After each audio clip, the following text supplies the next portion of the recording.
Don't forget to hit the like button. Be sure to subscribe. Turn on that notification bell so you know when videos drop. Thanks for watching.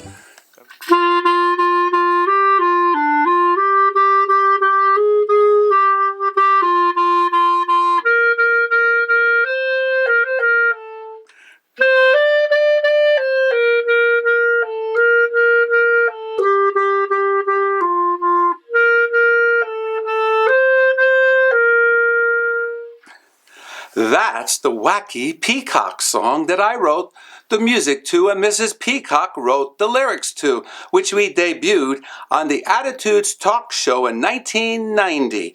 I'll place the link below so you can watch that show if you so choose. This song is a departure for me since I do mostly Peacock videos and travel videos, but this one is going to be a little bit different. This is going to be entitled Making Your Clarinet Reeds Work Better.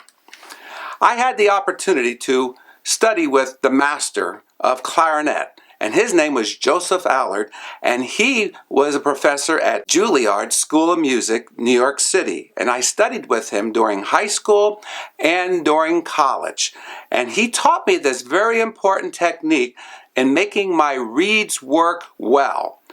I'm going to share that with you, and for those of you who have never done this before, this is going to work really good in helping you make every one of those reeds that come out of those boxes work perfectly for you.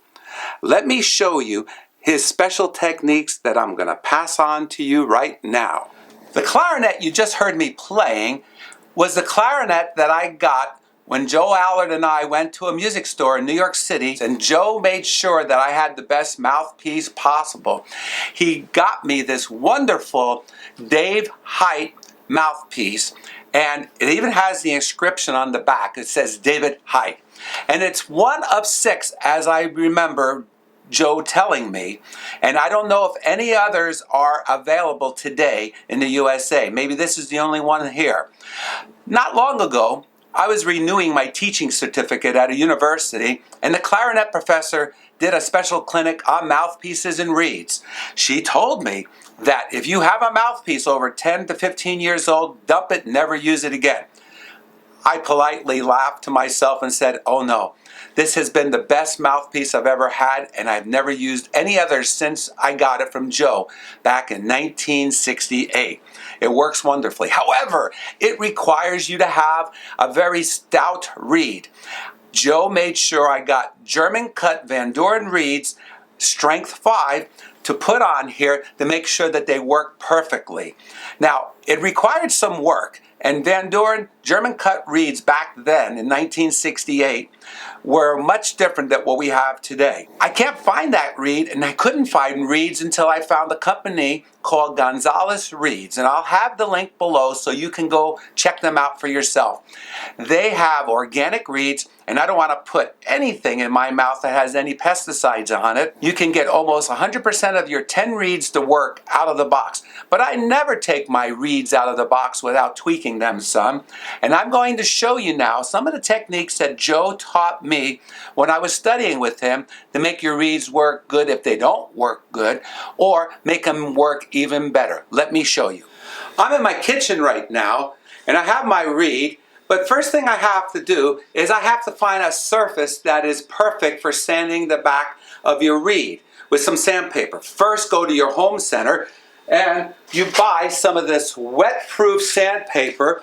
They come in a packet, and you could make actually 6 pieces out of this wet-proof sandpaper. I use 600 size, and that's the best. You can go 400 if you like. And then you fold it in half like this. You bend it over, you rip it, and you can make 3 other spots on this side and 3 other spots on this side, and then you have a lot of sandpaper. Now, the next thing I like to do is I go find myself a window, and in this case, it's my kitchen window right behind the peacock curtains, and then I place the sandpaper up against the window like this, and what happens is you take your back side of your reed, which is the flat side, you place it up against the sandpaper, and you put your 3 fingers there, and you lightly go back and forth. Now, try it little by little.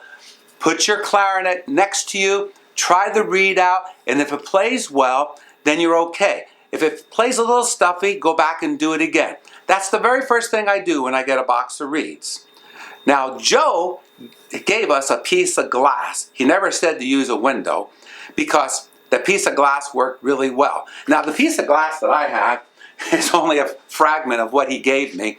He said it was a photographer's plate, and it was about, I would say, about 2.5 inches by about 3.5 inches, but throughout the years it broke. I still have this piece, and I used it for something else that I'm going to show you in a little bit.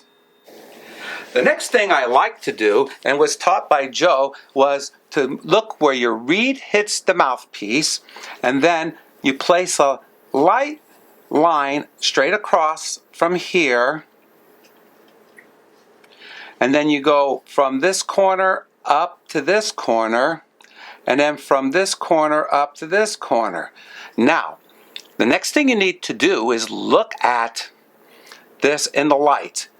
Never sand in this place here, and look here to see if there are any darker spots. If they are, you take it off little by little, and that's where you need to have a reed knife.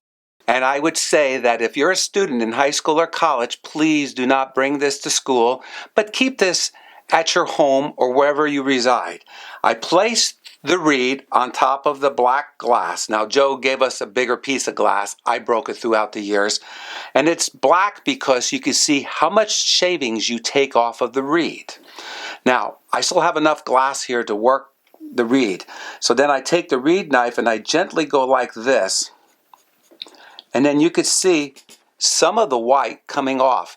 Now, I suggest that you try it after every time you shave it, and also look in the light to make sure that you've gotten the darkened spots lighter to match up. And that's why at the beginning we place these lines on the reed, and then you can see how it matches up. Eventually your eye will get so good you won't need to put it on your reed. And by the way, it won't hurt you. You can take a pencil very carefully and wipe it off after you're done doing this. And that's how you fix these reeds. Now you know a method that Joe Allard taught me and all his students on how to make your reeds work better. This method has worked flawlessly for me throughout my whole entire career, and even today when I played on The Tonight Show in 2008 with my disappearing clarinet act, where I take sections of my clarinet apart and end up with the mouthpiece. That was so fun to do, and you have to be able to be in tune and have a well-responding reed to do that. But if you're playing normal, legitimate music, you still have to have a well-responding reed, and this will help. Here's how you do it, and I hope you will do this and share this with as many people as you can so that everybody can have their reeds work better. Order the Wacky World of Peafowl books at peafowl.com.